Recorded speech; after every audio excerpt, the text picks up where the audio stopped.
Pues empezamos este diálogo magistral con el nombre de neuroplasticidad y movimiento, optimizando la función a través de la neurorehabilitación robótica. Modera el doctor Carlos Cumplido de Marcy Bionics. Entonces, adelante y bienvenidos. Muchas, muchas gracias, Héctor, por la presentación. Es para mí un honor estar hoy aquí compartiendo con todos ustedes este foro. Y también es un honor estar entre dos referentes internacionales, tanto de la parte clínica, como es el doctor León Morales, como de la parte de ingeniería y también de la parte de la empresa, como es la doctora Elena García Armada. Hoy vamos a tener el privilegio de, creo que, tener un diálogo muy innovador, combinando la parte clínica y la parte de ingeniería. Y permítame presentarles a los ponentes que hoy se encuentran aquí con nosotros. Elena García, además de CEO y fundadora de Marcy Bionics, ella es considerada una de los 10 científicos más reconocidos del CSIC y una de las 30 mujeres más influyentes del mundo en el ámbito de la robótica. Ha recibido el Premio Nacional de Discapacidad Reina Leticia en la categoría de Investigación e Innovación y el Premio Inventor Europeo del Año que otorga la Oficina de Patentes Europea. Un reconocimiento que solo ostentan otros dos españoles, Margarita Salas y José Luis Gómez. Actualmente forma parte del jurado del Premio Princesa de Asturias de Investigación Científica y Técnica y es la quinta mujer en ingresar como académica en la Real Academia de Ingeniería. El gran impacto científico y técnico y social de su trabajo investigador y emprendedor se reconoce con más de 50 premios otorgados por instituciones de prestigio. De estos premios se pueden destacar la medalla de oro de la Cruz Roja, la placa de plata de la Sanidad Madrileña y el premio Discapnet de la Fundación 11. Bienvenida, Elena, y un placer estar aquí contigo. Voy a presentarle ahora al doctor León Morales, al que tengo el privilegio de conocer y compartir proyectos de investigación con él. León es el director del Laboratorio de Rehabilitación Integral del Hospital de Rehabilitación Spaulding en Boston y es profesor asociado de Medicina Física y Rehabilitación en la Escuela de Medicina de la Universidad de Harvard, en el mismo hospital de rehabilitación Spaulding. Es médico egresado de la Universidad Autónoma de Aguascalientes, donde realizó su formación básica, seguida de una residencia en medicina de urgencias y cuidados intensivos en el Centro Hospitalario de Aguascalientes. Posteriormente, se trasladó a Filadelfia para realizar una beca en rehabilitación neurológica, mientras completaba su maestría en rehabilitación neurocognitiva en Touro University en Nueva York. En el Reino Unido obtuvo el grado de doctor en neurociencias cognitivas por la Universidad de Montfort. De regreso a Estados Unidos, realizó una beca en neuromodulación en el Hospital de Rehabilitación Spaulding y fue beneficiario de una beca en el Instituto Nacional de Salud para cursar una maestría en salud pública en la Escuela de Salud Pública de la Universidad de Harvard. Asimismo, completó una beca en medicina integral en el Centro Médico Beth Israel. El doctor Morales es médico investigador y su trabajo clínico y de investigación se enfoca en el uso de tecnologías avanzadas y neuromodulación para potenciar la rehabilitación en pacientes con trastornos neurológicos. Bienvenido, León, un placer estar aquí contigo. Hoy no sé si la presentación, perdonad. ¿Sí?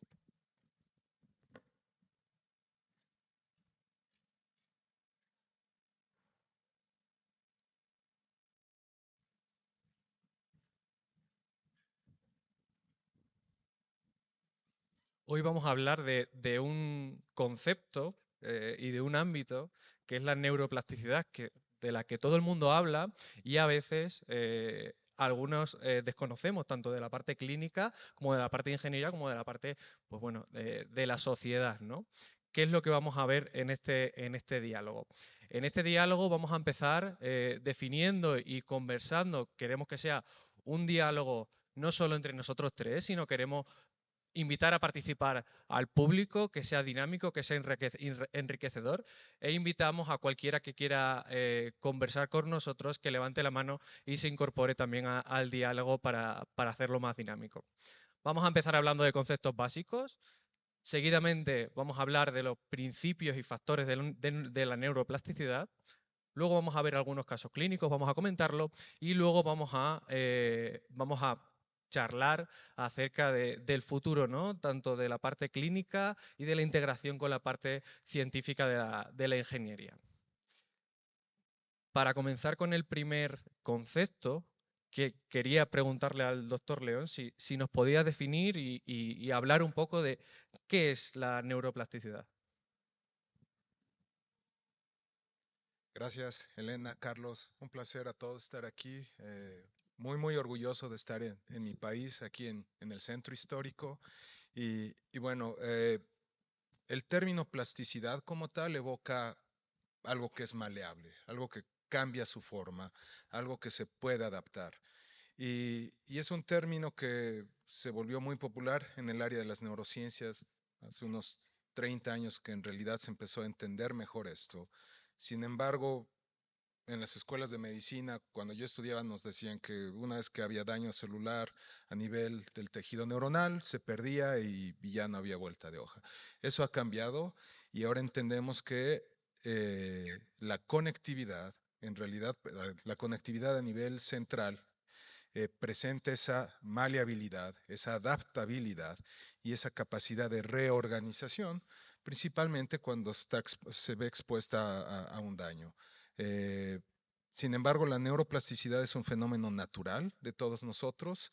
Al momento de haber esa concepción y de iniciarse ese crecimiento embrionario, hay todo un fenómeno de crecimiento, de maduración, donde la neuroplasticidad del desarrollo es muy potente, donde van dictándose las estructuras que se van a ir formando y que gradualmente van a terminar siendo lo que somos nosotros, ¿verdad? Seres humanos conscientes, alertas, capaces de tomar decisiones muy complejas.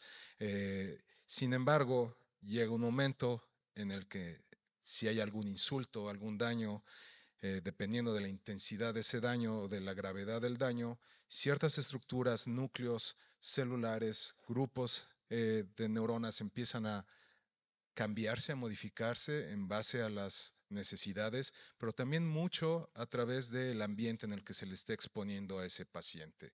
Y es donde empezamos a entender que el ambiente puede jugar un papel muy importante en la rehabilitación de los pacientes, entendiendo que la neurorehabilitación se enfoca en trabajar con pacientes que tienen un daño neurológico, donde hasta hace unos 10 años seguíamos limitados en el tipo de técnicas que usábamos, farmacológicamente no es que tuviésemos los mejores tratamientos y empezó a desarrollarse toda la tecnología que estamos viendo que promueve la plasticidad y principalmente entendiendo cómo es ese desarrollo y cómo se cambian esas ventanas del desarrollo a lo largo del crecimiento. Eh, Hablando principalmente de la movilidad, estamos hablando de un sistema que se puede oír un poco extraño lo que voy a decir, sensorio integrativo, motor, sensorial, de retroalimentación. Es prácticamente un circuito que recibe señales, procesa señales, tiene que mandar un comando y ese comando va a tener que ser sujeto a evaluaciones para poder refinarse en lo que es la función. Entonces, si es un fenómeno un poco complejo, principalmente entendiéndolo desde el punto de vista molecular, que también estamos entendiendo mucho los genes asociados con la plasticidad, las moléculas, las proteínas que están dirigiendo esa plasticidad, para al final de cuentas ver su expresión clínica en un niño con parálisis cerebral que empiece, por ejemplo, a hacer extensión de rodilla, abducción de cadera y gradualmente empezar a tomar sus primeros pasos. Por lo tanto, el sistema periférico, ¿qué papel tiene en la neuroplasticidad? Se habla mucho, ¿no? Del sistema periférico, de patrones reflejos también. ¿Cómo entendemos esto dentro del ámbito de la neuroplasticidad? Esa es una pregunta muy importante porque siempre el dogma en neurociencias es centrarse en el cerebro, como que queda después la médula espinal y luego los nervios periféricos, pero hay, hay comunicación en diferentes direcciones, ¿verdad? Y, y al momento, cuando hay esa concepción, tenemos material genético que está prácticamente abriendo los planos de construcción de lo que va a ser un organismo, ¿verdad? Empiezan a generarse los huesos, las masas musculares, gradualmente se empieza a desarrollar lo que será en un futuro el cerebro, y durante ese desarrollo lo primero que empezamos a ver, por ejemplo, son movimientos reflejos del embrión. Son movimientos que en realidad anteceden la maduración de la información sensorial, y es una forma, por ejemplo, en que el sistema empieza a probar sus extremidades, ¿verdad? Son movimientos convulsivos, son principalmente de flexión. El embrión todavía no genera una corteza, por lo que en ese momento no puede ser consciente de lo que está sucediendo. Sin embargo, empiezan a haber estos movimientos que son como refinaciones, el refinamiento de una función que después gradualmente durante el desarrollo ya un sistema de organización superior va a tomar control y va a decirle, ahora sí, dale una patadita a tu mamá porque escuchaste que llegó el papá. Se empiezan a reconocer sonidos, o la mamá cuando habla, o la música que están escuchando, el producto, el bebé puede reaccionar, y entonces ya son movimientos dirigidos. Pero antes de eso hay todo un patrón que de la periferia empieza a mandar señales, y dentro de ese concepto, oración complejo que dije, sensorio, integrativo, empieza a generarse todo un circuito, y en el caso del desarrollo normal es la forma en la que, en la que maduramos. Pero en el caso concreto de la neurorehabilitación, principalmente a nivel pediátrico, son las pautas que debemos de seguir cuando metemos a un niño, por ejemplo, a un sistema de exoesqueleto, de robótica, que le va a permitir también dar una gran información sensorial. Yo siempre he dicho, este tipo de tecnologías, obviamente el movimiento es importante, pero son intervenciones muy robustas. O sea, el simple hecho de montar a un niño en un arnés, en un exoesqueleto, en un sistema, toda la presión que va a recibir, todas las contracciones auxiliares que va a empezar a tener una vez que se empiezan a manipular las extremidades para la calibración de los sistemas, todo eso ya está generando una cantidad masiva de información que va a tener que llegar de los músculos, de las extremidades, ascender hacia el cerebro, y de ahí empezar a ser ya procesado para, una vez que se encuentren aquí en estos sistemas, ellos empiecen a tener un control mejor balanceado del trabajo que vayan a hacer. Qué interesante. Y pasando a la parte de ingeniería, Elena, estamos hablando de aprendizaje, de reorganización. En cierto modo, vosotros también entendéis la neuroplasticidad en este sentido, ¿no? Sí, totalmente. Bueno, lo primero que esto es un auténtico placer, León, compartir este diálogo contigo, y además quiero agradecer a Carlos que se ha prestado voluntariamente para ayudarnos a organizar un poquito y moderar esta sesión. Y me encantará, de verdad, me encantaría que esto fuera un corrillo realmente, pero bueno, haremos todo lo posible porque podamos tener un diálogo.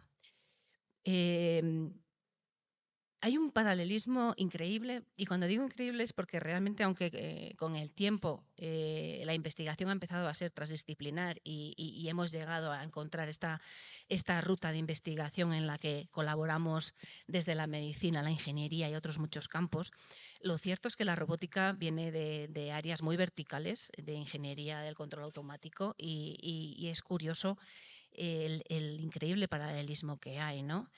De hecho, en las últimas 2, casi 3 décadas, el empeño de los estudios en ingeniería, en robótica en concreto, se han centrado sobre todo en conseguir comportamientos adaptativos, robustos, flexibles en robots. O sea, no tanto imitando cómo se implementa esta forma de generar esta neuroplasticidad, sino más en conseguir comportamientos similares a los humanos, ¿no? O a los biológicos.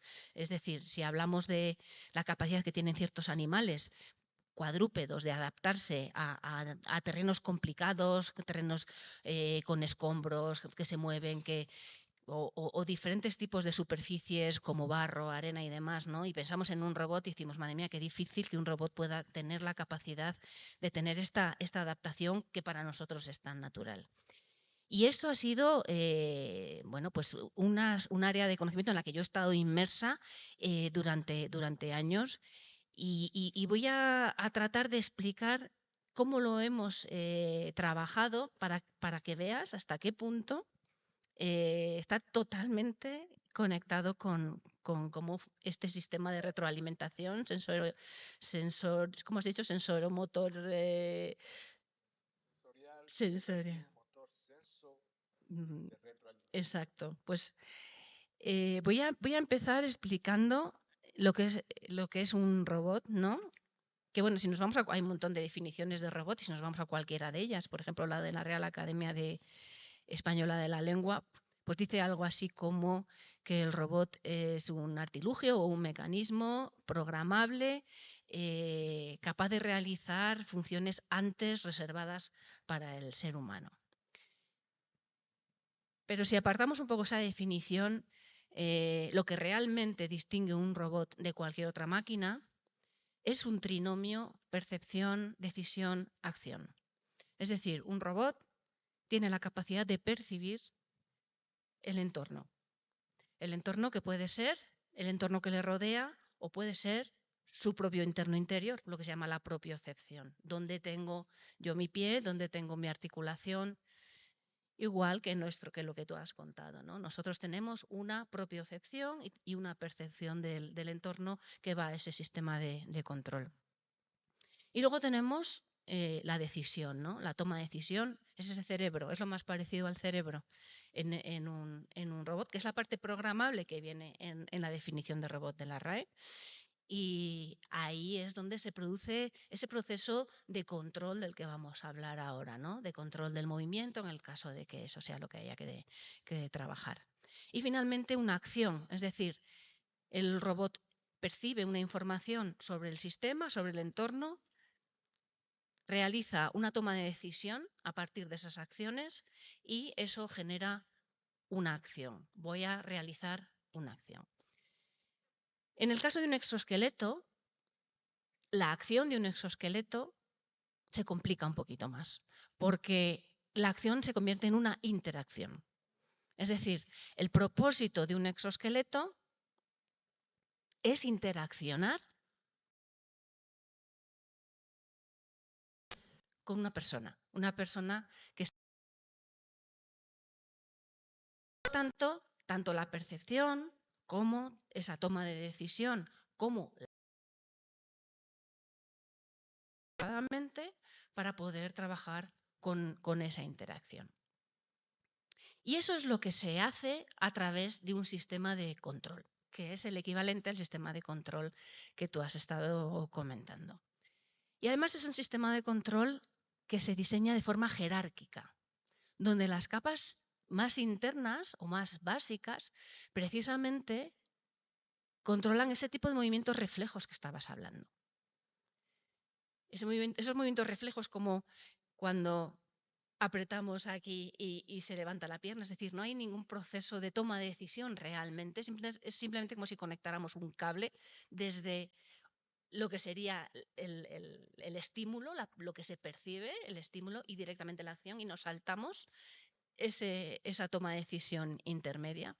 Pues eso subyace dentro de cualquier sistema de control de un robot y es lo que denominamos comportamientos básicos o arquitectura refleja, en la que no hay esa reflexión, no hay esa parte de planificación. Y eso es lo que en un exoesqueleto, por ejemplo, o en cualquier robot puede hacer que mueva una articulación a una velocidad determinada sin que realmente haya mayor coordinación de esos movimientos, ¿no? Cada una de las articulaciones es capaz de tener un movimiento a una velocidad determinada. ¿Cómo coordinamos todo esto? Pues todo eso se coordina a través de las capas superiores de esa estructura de control jerárquica. Y ahí es donde podemos encontrar la analogía con lo que sería nuestro sistema nervioso central, ¿no? Y esas capas superiores son las que sí que realizan una planificación. En el caso de un exoesqueleto, tenemos que coordinar el movimiento de las tres articulaciones, o dos, o las que se estén controlando, teniendo en cuenta unas trayectorias de movimiento y también de fuerza deseadas, es decir, un comportamiento deseado. Y para eso tenemos que realimentar unas variables de percepción, que serían pues una fuerza deseada, una velocidad deseada, y con esa planificación es con lo que conseguimos combinar ese movimiento.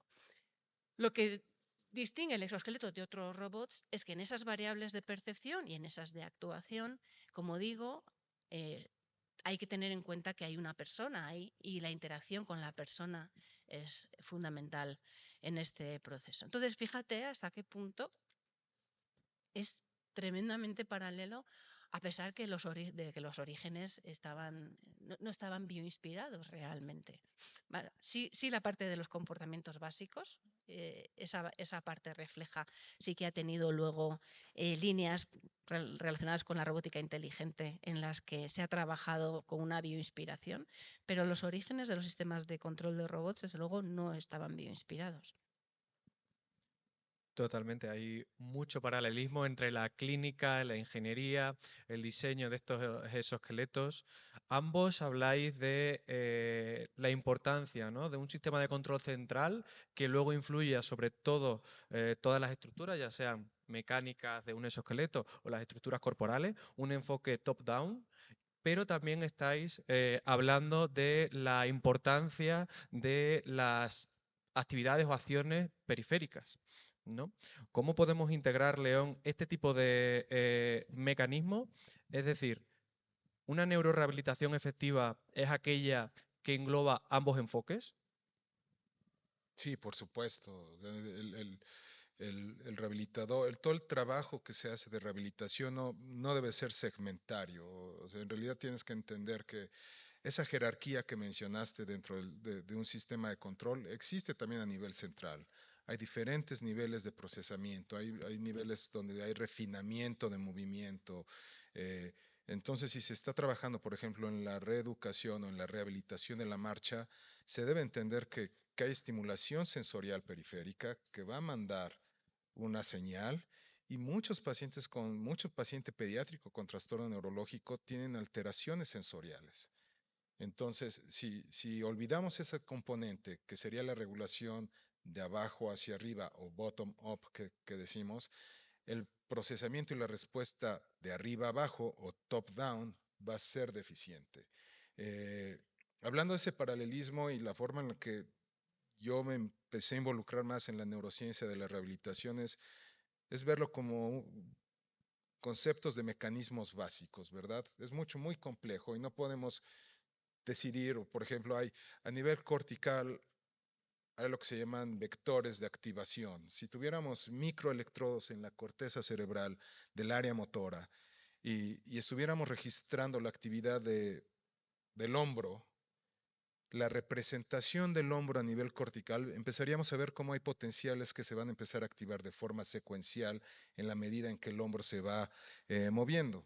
Eso sería un vector de acción, en este caso celular, eh, que en nuestros sueños todavía lo ideal sería tener ya un circuito que quisiera eso y se lo pudiéramos implantar a un paciente con EBC o ictus, como se le llama en España, o a un niño con lesión cortical secundaria, daño hemorrágico, e incluso irlo progresando conforme ese niño va madurando.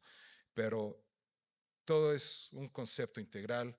La información sensorial sirve porque tiene ese feedback, por ejemplo, a nivel de las unidades musculares, la tensión, el ángulo de movimiento, todo eso tiene que ser controlado a nivel central. O sea, la diferencia entre un jugador de tenis profesional que puede regresar a un servicio controlando perfectamente la fuerza, el ángulo y todo, eso requiere mucho entrenamiento, eso requiere bastante trabajo dentro de lo que son las habilidades motoras. Y la adquisición de habilidades motoras a grandes rasgos puede ser muy rápido y muy largo. Si yo expongo a un niño a una sesión de terapia o de exoesqueleto intenso por un día, lo más seguro es que podamos ver resultados medibles con cualquiera de los sistemas que tengamos. Incluso espasticidad, por ejemplo, con una escala clínica, en ese momento se va a ver un cambio.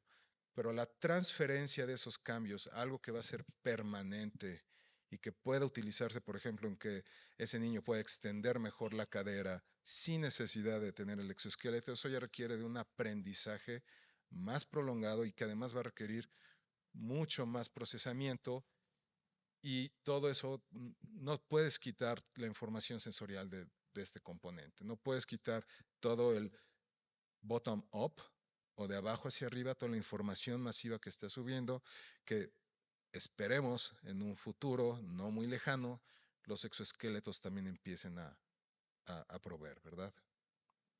Qué interesante. Y Elena, desde la ingeniería, este debate que hay entre la función, la estructura, ¿cómo empleáis este debate también en el diseño de los robots? Bueno, fíjate que yo soy ingeniera de control, es decir, realmente mi especialidad y mi doctorado versan sobre todo dentro de ese trinomio que he comentado, pues el central, ¿no? El de la decisión, el cerebro, ¿no? Cómo controlo el movimiento. Y ahí hablabas de esa representación del brazo, ¿no? Es fundamental para un buen sistema de control y para que realmente el robot sea capaz de trabajar de forma eficiente, sin fallar, sin equivocarse en un entorno, es fundamental que haya un buen modelo.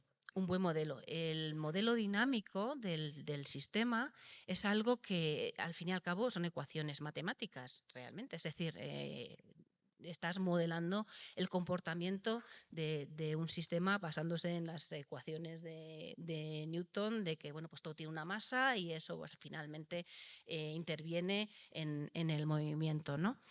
Pero no todo se puede modelar. No todo se puede modelar, y cuando estamos hablando de un robot que tiene que acompañar el cuerpo de una persona, de un niño, pues esa dinámica o ese sistema o esa masa o cómo se comporta el conjunto del robot con la persona, pues no es tan fácil de modelar. Y si cuando esa persona lo que tiene es una cierta patología de origen neuromuscular que de alguna manera afecta al comportamiento de esos músculos o de la articulación, pues entonces encontramos una gran variabilidad en ese comportamiento que puede afectar a esa interacción. Y bueno, pues nos limita muchísimo el conseguir un buen funcionamiento y sobre todo las garantías de que, y además que es nuestra obligación garantizar el buen funcionamiento, porque al final estamos desarrollando un producto sanitario y todo esto es fundamental.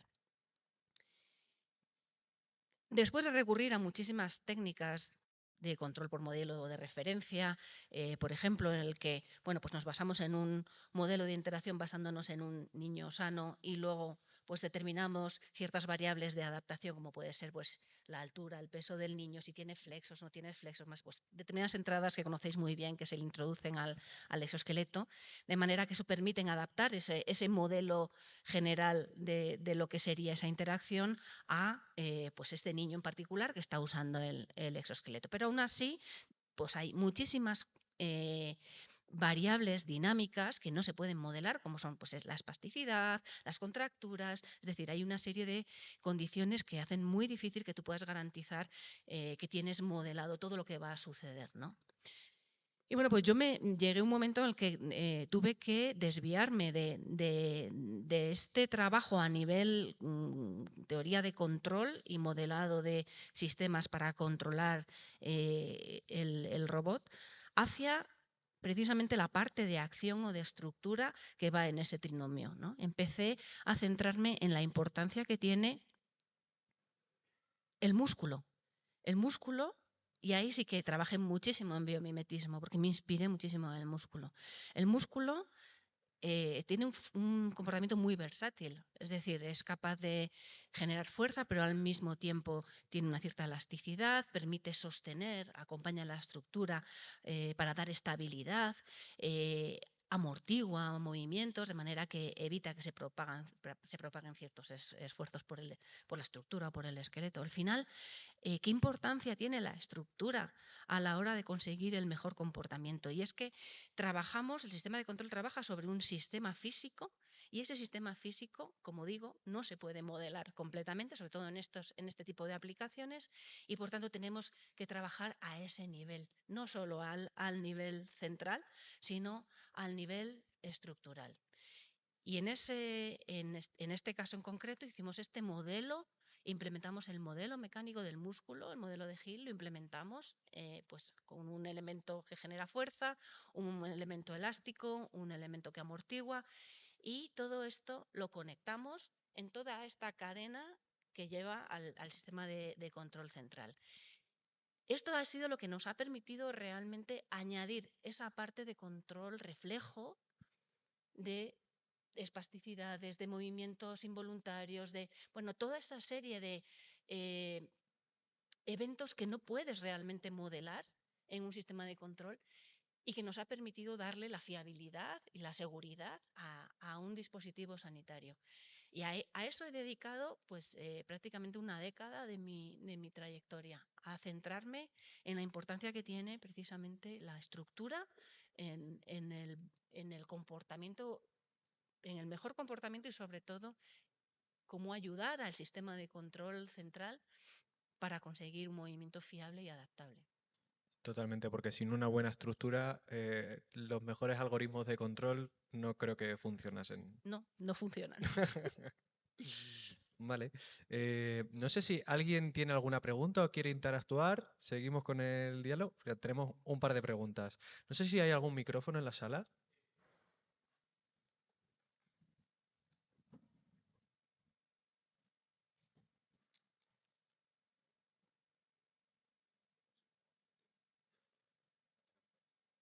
Sí, bueno.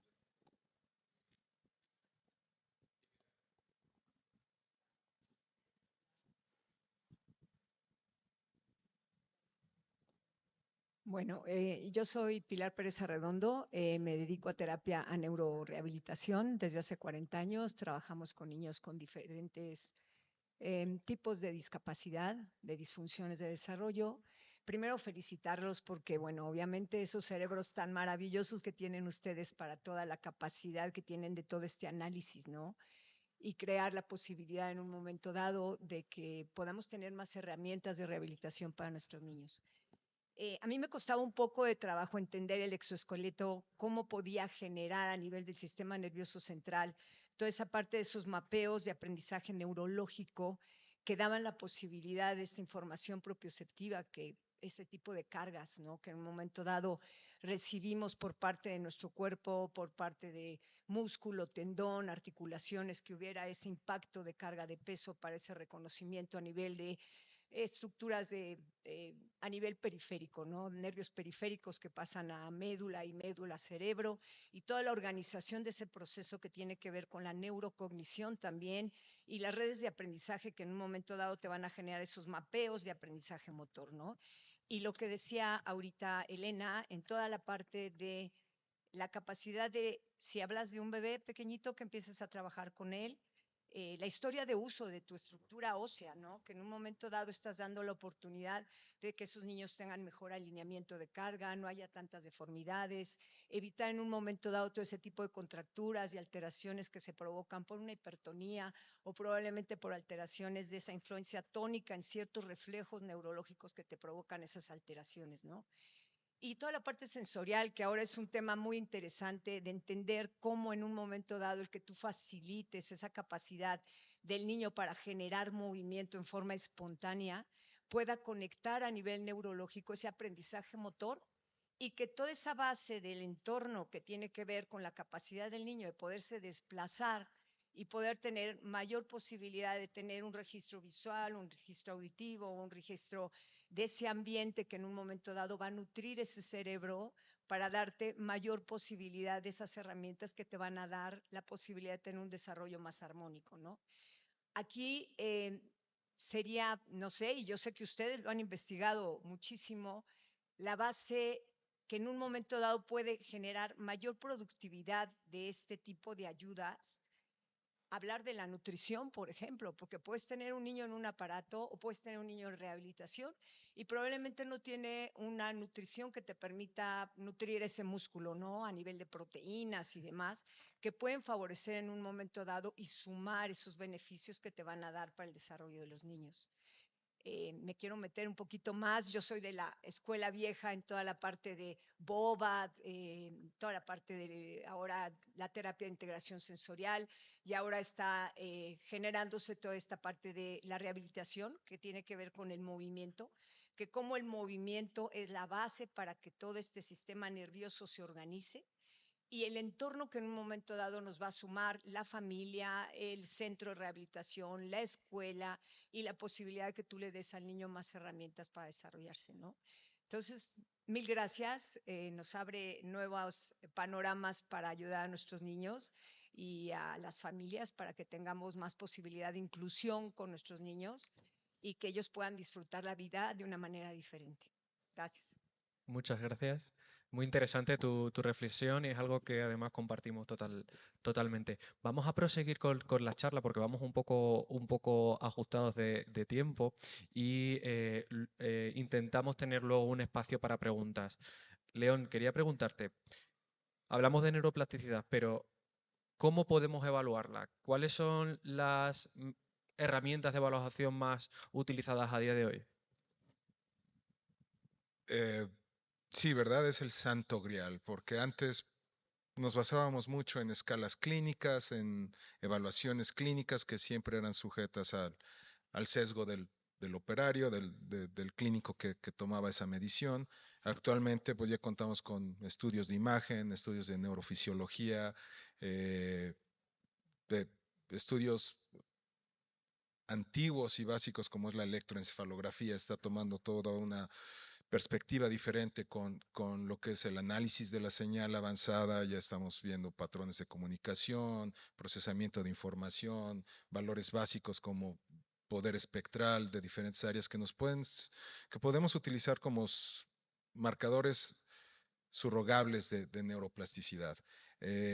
Obviamente con resonancias magnéticas, con tomografías por emisión de positrones, podemos empezar a ver la diferenciación en el patrón de activación de estructuras que previamente estaban hipoactivadas o hiperactivadas, como llega a haber un balance precisamente secundario al trabajo que se le ha estado dando con ese niño. Hemos empezado a delinear, por ejemplo, los tractos de sustancia blanca. Las tractografías nos permiten ver cómo en realidad empieza a modificarse todo el cableado, todo el patrón de conexión entre un hemisferio y otro, entre un núcleo neural y otro. En el foro de Madrid les presenté un caso de un paciente distónico con distonía orofacial importante. Cuando lo colocábamos en el Locomat y lo poníamos enfrente de una interfaz cerebro-computadora para control, él llegaba a controlar muy bien su cabeza y en el pre-post de las tractografías se veía una disminución importante de los tractos que iban al área orofacial de ese paciente. La primera vez que el neurólogo y el radiólogo vieron esas imágenes se asustaron. ¿Qué le hicieron? Perdió tractos. Bueno, perdió tractos porque también hay plasticidad, hay neuroplasticidad maladaptativa o disociativa.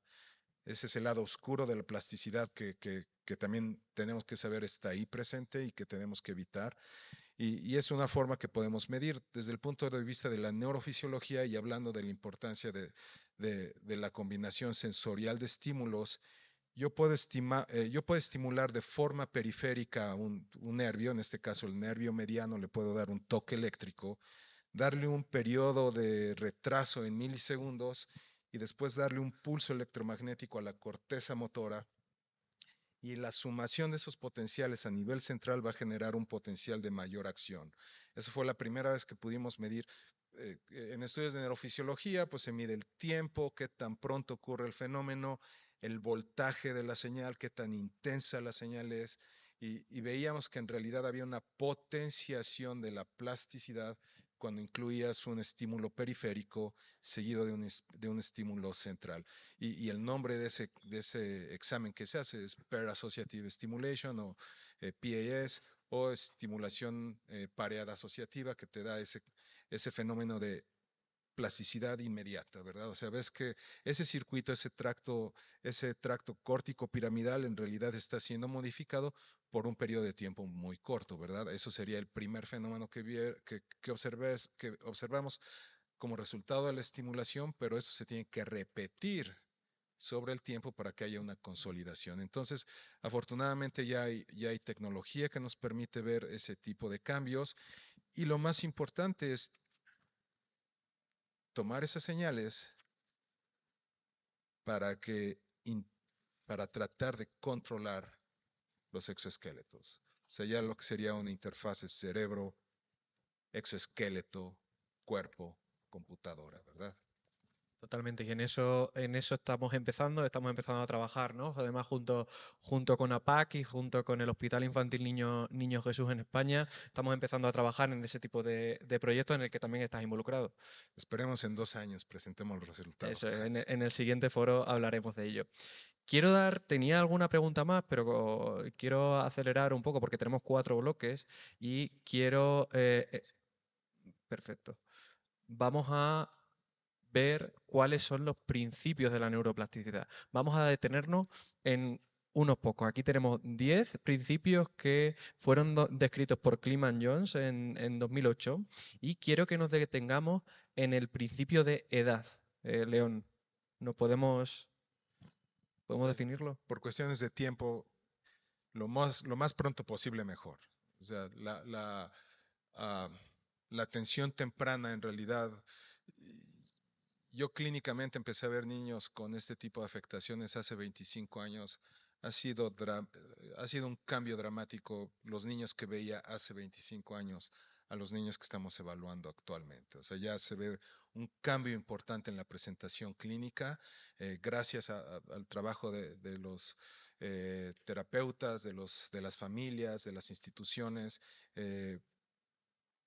Ese patrón de desarrollo que describí inicialmente en un niño sano, pues existe en un niño con lesión, simplemente que va a tener una velocidad de progresión muy distinta y va a tener que ser manejado de forma muy particular. Eh, yo que también veo adultos, veo la diferencia diametral de respuesta clínica entre un adulto y un niño. Entonces, como clínico, lo mejor siempre, en mi caso, es tener al niño lo más antes posible. Para los clínicos que están aquí, yo creo que ya nadie va en contra de ese principio, ¿verdad? Totalmente. Podríamos hablar de todos los principios, ¿no? El de motivación, que además está totalmente linkado a la adherencia al tratamiento y es un efecto brutal. El de la repetición, el de la intensidad, el de la especificidad. Pero vamos a pasar de bloque. Además, creo que en el público, el personal clínico sabemos y trabajamos habitualmente estos conceptos y quiero pasar a presentar 2 casos clínicos que son muy rápidos. He traído un par de vídeos, el primero de ellos de una madre que tiene un niño con parálisis cerebral y nos relata pues su testimonio de los cambios que ha visto en su hijo y los vamos a comentar. Siempre digo que es una mejora global, porque el niño desde el primer momento tuvo como una especie de despertar cognitivo. O sea, se dio cuenta de que la perspectiva del mundo cambiaba al estar en una posición de pie. Y para él poder caminar y estar de pie ha supuesto una evolución a todo nivel. Está más fuerte, cuando hacemos la transición con Jorge se agarra con más fuerza, el tronco y la cabeza lo sujeta mucho mejor, la manipulación. Incluso fonar, porque al estar de pie el habla también sale más fuerte y sobre todo es a nivel de atención, de participación, de autoestima. Para él ha sido un subidón el tener esta posibilidad, ¿no? De estar como sus compañeros. Una especie de despertar cognitivo en su hijo. Siente como su hijo no solo ha mejorado físicamente, sino que ha tenido unas implicaciones en otros aspectos de la vida diaria, ¿no? Como puede ser el ir a la escuela, los profesores refieren que está más concentrado, que atiende más en clase. ¿Esto lo podemos explicar también como parte de la neuroplasticidad, doctor? Sí, este es un punto de contención entre varios clínicos y yo creo que el problema es en realidad que que no observan bien al niño. El clínico por naturaleza tiene que observar al niño, hablar con el niño, interactuar con el niño. Y es claro, simplemente la bipedestación. Poner un niño en bipedestación va a cambiar su perspectiva, le va a forzar, por ejemplo, a incrementar su musculatura del eje, podrá interactuar, podrá seguir objetos, familiares, cosas tan sencillas pueden cambiarle la perspectiva a un niño que no se puede mover, ¿verdad? Empezamos a notar que esos pequeñines que iban a terapia robótica o exoesqueletos en realidad empezaban a volverse más, mantenían la atención por un tiempo prolongado, verbalizaban o vocalizaban más y intentaban obviamente interactuar con su medio ambiente de forma más compleja de como normalmente lo hacían. Mucha persona me dice, bueno, pero no estás estimulando el área cognitiva, ¿cómo es posible? Pero una vez más, es que estás compartimentalizando los sistemas. O sea, el sistema motor tiene un gran patrón de conectividad frontal. El área premotora está prácticamente entre el lóbulo más grande que tenemos, el lóbulo frontal, donde el área motora es parte del lóbulo frontal y tienen un patrón de conectividad muy, muy importante. El sistema sensorial que está atrás de la corteza motora también tiene un patrón de conectividad muy similar, de hecho se orientan en la misma dirección. Entonces, el efecto secundario de lo que estamos viendo en realidad puede tener una consecuencia en áreas superiores o ejecutivas, como les llamamos. La atención, simplemente si tú incrementas el nivel de atención en estos pequeñines, pues va a ser va a ser un niño que se va a integrar mejor a cualquier tipo de terapia que le estés exponiendo, ¿verdad? Va a estar atento, si lo vas a manejar bien, esa motivación. Entonces, a mí me sigue costando un poco de trabajo entender que otros clínicos sean escépticos de esos efectos secundarios cuando tú le preguntas a una madre a cualquier familiar de un paciente que fue expuesto a exoesqueleto, esos cambios que van a estar observando gradualmente. Y más si lo están haciendo allá afuera del Niño Jesús, donde están en el retiro, pues yo creo que es el mejor gimnasio que tienen allá afuera. León, entonces tú entiendes, por tanto, que hay una bidireccionalidad entre el estímulo a nivel totalmente. Ahorita son estudios que se desarrollan en fases. El estudio que tenemos en el Niño Jesús, en APAC, va a empezar a explorar ese tipo de métricas de electroencefalografía que vamos a hacer. Después se podrán integrar otro tipo de señales, la espectroscopía infrarroja cercana, que sería un equivalente de una resonancia magnética funcional pequeña por el tipo de diodos y optodos, de fuentes de luz que usamos para medir esas señales. Podemos ver una coactivación de diferentes redes como resultado a la exposición de estar en el exoesqueleto. Una vez más, regresando al caso del niño o la niña que están usando el exoesqueleto en el retiro, pues están en un parque precioso, están los gansos por ahí, están los perros que están jugando, hay otros niños jugando. Es un ambiente, es una estimulación multisensorial muy, muy importante, que en conjunto con un sistema que ya está activo a nivel motor, a nivel sensorimotor, pues va a facilitar más esa coactivación y en un punto podremos ver cambios a nivel cognitivo. Bien. Y por ir terminando, ahí no pasa la presentación, ¿me lo podéis pasar, por favor? ¿La diapositiva? Yo siempre digo... Vale, y este era el segundo caso.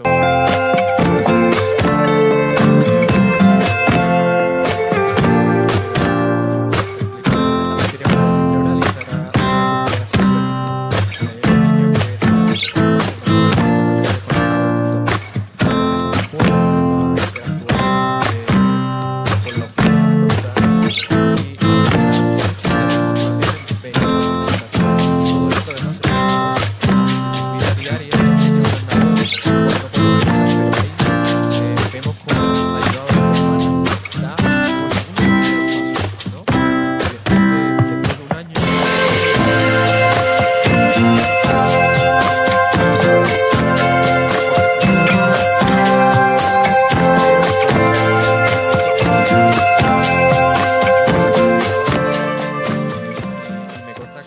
Elena, a ti es un caso que te toca especialmente. Sí, bueno, es difícil elegir un caso porque la verdad es que son todos maravillosos, pero tengo que reconocer que el caso de Alejandro a mí me ha fascinado desde siempre, ¿no? Porque este niño nos lo derivó la jefa de rehabilitación de La Paz, un poco por ver qué se podría hacer, porque efectivamente el niño estaba totalmente desconectado del mundo, ya que pues aparte de la parálisis cerebral y el deterioro cognitivo, tampoco veía, no se comunicaba, entonces realmente no había nada en el entorno que realmente le pudiera estimular, ¿no? Así que él estaba siempre sentado, mirando hacia abajo, su madre le ponía una musiquita. Y Alejandro tiene, bueno, ahora creo que son 4 hermanos, lo que tiene ya. Sí. El mayor de 4 hermanos realmente tenía un entorno que de alguna manera merecía y le pedía una determinada participación, ¿no? Y este peque, pues bueno, habéis visto la evolución que ha tenido, no solo a nivel motor, sino a nivel perceptivo. Es decir, pues la comunicación aflora, le dice, bueno, ya habla con sus hermanos, comunica con su familia. La vista algo mejora, no sabemos cuánto, porque tampoco sabemos lo que tenía, o sea, realmente no tenemos medida de todo esto, pero en general hay una mejora de sus sentidos. Y por eso yo siempre te ando con esta pregunta, ¿no? De esa bidireccionalidad, porque de alguna manera hablábamos de cómo esa estimulación a nivel cerebral puede mejorar el movimiento, pero lo que estamos viendo también esto es la otra dirección, ¿no? Al final, un entrenamiento de la marcha con una serie de, poniendo a su alcance una serie de motivaciones, activan el desarrollo de ciertos, bueno, el desarrollo aunque sea pequeño, de ciertos sentidos, ¿no? De esa percepción que estaba inherente, latente en este niño, pero que de alguna manera no había podido aflorar, no había podido desarrollar, ¿no? Entonces, creo que es muy interesante entender lo que está pasando ahí. Totalmente. Y ya para finalizar, muy rápidamente, me gustaría preguntaros cómo veis el futuro entre la ingeniería y la clínica en este sentido, rápidamente, porque sé que vamos mal de tiempo. Tú lo sabes, lo hemos discutido. Para mí tener un controlador central, una interfase cerebro, computador, exoesqueleto, cuerpo y, o sea, ese juego de palabras que inicié, con el que empezamos la plática, eh, para mí, obviamente, la optimización del sistema, sistemas más movibles, más ligeros, baterías, obviamente eso del lado de la ingeniería lo pueden resolver. Desde mi perspectiva es involucrar más al controlador central, esperando potenciar esa plasticidad central y periférica, facilitar la estructura central y periférica, bueno, muchos de nosotros estamos en esto porque nos gusta la ciencia ficción, leímos libros clásicos y ese concepto de que podemos resolver un problema orgánico a través de tecnología humana, en este campo yo creo que se puede empezar a entender y aplicar muy bien. ¿Quieres añadir algo? ¿Cómo lo ves? Yo sabes, Carlos, que no soy muy proclive a bola de cristal porque ya me ha salido mal en otras ocasiones, pero bueno, sí que desde luego sí que creo firmemente que el progreso de la tecnología está precisamente en lo traslacional, es decir, en la conexión de diferentes áreas científicas, y es como realmente se puede generar saltos cualitativos importantes. Y claramente en la medicina y en la salud es uno de los campos donde hay muchísimo más potencial porque convergen la posibilidad de tener datos, la importancia de los sistemas biológicos y la ingeniería, ¿no? Entonces, bueno, incluso podríamos introducir más campos como pueden ser materiales inteligentes, se podrían introducir muchas variables. Yo añadiría lo que has comentado y creo que bueno, es una línea que hace tiempo que se viene trabajando en ella y es un poco un objetivo en la robótica aplicada a la salud también, y es el conseguir que el robot sienta al paciente. Es decir, que consigamos que el robot sienta al paciente y que el paciente sienta al robot. Es decir, porque ahora mismo toda la información que recibimos de lo que le está pasando al paciente en muchas ocasiones proviene de sensores mecánicos externos, que a través de ciertos modelos podemos interpretar como, vale, pues está haciendo esta fuerza, está habiendo esta presión, ¿vale? Es más una sensorización más de ingeniería, más técnica. Y todo lo que son variables biométricas, pues sí, se empiezan a utilizar ciertos marcadores, pero ¿hasta qué punto podría ser posible una conexión en la otra dirección, ¿no? Es decir, que el niño pudiera llegar a sentir lo que está pisando el exoesqueleto en esa trayectoria en el centro de presión, todo eso ayudaría muchísimo a mejorar y optimizar todos los sistemas de control si pudiéramos llegar a fusionar la percepción de unos y otros en ese sistema de control. Los sistemas ápticos, ¿no? Y ahorita, bueno, no lo tocamos ni lo mencionamos, pero está ahí presente la inteligencia artificial, los modelos de aprendizaje profundo, que en un momento van a permitirle al robot sentir al usuario y adaptarse y llegar ya a un sistema inteligente, ¿verdad? Se están dando los primeros pasos, estamos colectando información, se harán diferentes fases, pero creo que en la tecnología como en la biología, principalmente a nivel neuronal, todo es optimización, principalmente recursos, porque es un tejido muy caro, es un tejido de alta especialidad, donde no nos podemos dar el lujo de cometer errores o tener lesiones, ¿verdad? Ese paralelismo con la tecnología, pues también un sistema óptimo, eficaz, que no caiga en errores y que permita o que se le permita entender cómo el usuario lo está utilizando para después darle ese feedback y crear un binomio perfecto entre ellos, ¿verdad? Eso sería, pues es hacia donde queremos movernos, ¿verdad? Para mí, hacia ahí tenemos que ir, hacia esa integración perfecta, sí. Pues con esto concluimos este diálogo, que espero que haya sido interesante. Invitamos a los que no habéis tenido la oportunidad de participar en las preguntas, que durante la pausa del café charlemos, y que es un tema muy interesante. Y muchas gracias, Elena, León, y un placer estar aquí. Y gracias a ti, Carlos. Muchísimas gracias. Queremos agradecer al doctor León Morales y a la doctora García Armada por esta exposición. Queremos entregarles unos reconocimientos que va a apoyar a entregar Gaby.